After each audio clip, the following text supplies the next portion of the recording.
Asalaamu calaykum waraxmatullaahi tacaala wabarakaatuhu walaalaha garbeyga kusoo dhawaada weelkii dunida iyo waxtarkii bulshada. Aniga waxaan ahay Xafsa, youtube aad naga daawaneysana waa Xafsa channel. Alaa barnaamijkan waxaa idin soo gudbisaa islaaniga walaashin Xafsayd. Soo dhawaada meel walba ay joogtaan. Waxaan Allah subxaanahu wa tacaala idinka baryaa cimri dheer, cibaado suuba inuu Allah idin siiyo insha Allah. Waxaa idin rajeynayaa inay caafimaad qabtaan. Aniga waa fiicanahay alxamdulillaah. Waxaa inoo soo socday kitaabkeena imtixaanaha ee la magac baxay Baroobul Xadiis. hase yeeshee intaan u gudagelin darsigeeni maanta ugu horeyn haddii ay tahay markii ugu horreysay aad channelka soo booqatay fadlan subscribe saar haddii aad hore nala joogtaan like saar u share garee asxaabtaada. nabiga sallallahu calayhi wasallam wuxuu dhahay waxaad naftaada la jeceshahay la jeclo walaalkaaga.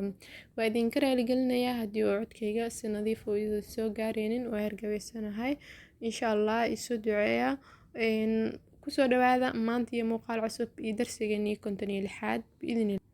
بسم الله. أنا عائشة رضي الله عنهما قالت كان النبي صلى الله عليه وآله وصحبه وسلم يحب التيمن ما استطاع في شأنه كله في ظهوره وترجله وتنعله رواه البخاري. أمنا عائشة الله كرام نقضي إيا لوديدا والدبا إيا walaalahedba waxay tiri nabiga wuxuu ahaa nabadgelyo naxariis korkiisa ahaatee mid jecel midigeysiga ilaa intuu awoodo yacni wax walbo amba shay walba uu sameynayo gacanta midig ayuu ka bilaabi jiray ilaa intuu awoodo fi sha'nihi kulli dhammaan arrimihiisa oo dhan wuxuu jeclaa inuu gacanta midig ku sameeyo wax uu sameynayo.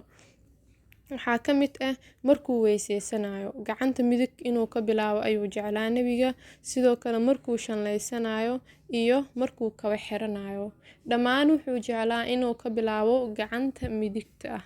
sidaa darteed wuxuu jeclaa midigeysiga nabiga sallallahu calayhi wasallam ilaa intuu awoodo dhammaan arrimihiisa oo dhan.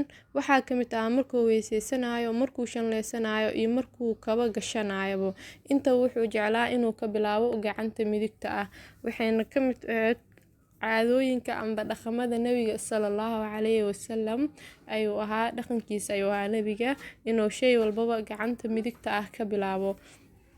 insha Allah waxaan rajeynayaa inay xadiiskaas wax badan ka fahmi doontaan. waa idinka raaligelinayaa mar labaad codkayga hadduusan si nadiif ah idin soo gaaraynin. maanta xadiiskaas ayaan qaadanay 56aad. waxaan rajeynayaa inaad wax badan ka fahmi doontaan, asxaabtiina la sii share gareyn doontaan. sidoo nabiga noo sheegayba wax aad naftaada la jeceshahay inaad la jeclaato walaalkaaga muslimka ah. waa idinka raaligelinayaa maqnaashaha maalmahan maqnaa waxaa iska jiray mashquul iska yaryar ah.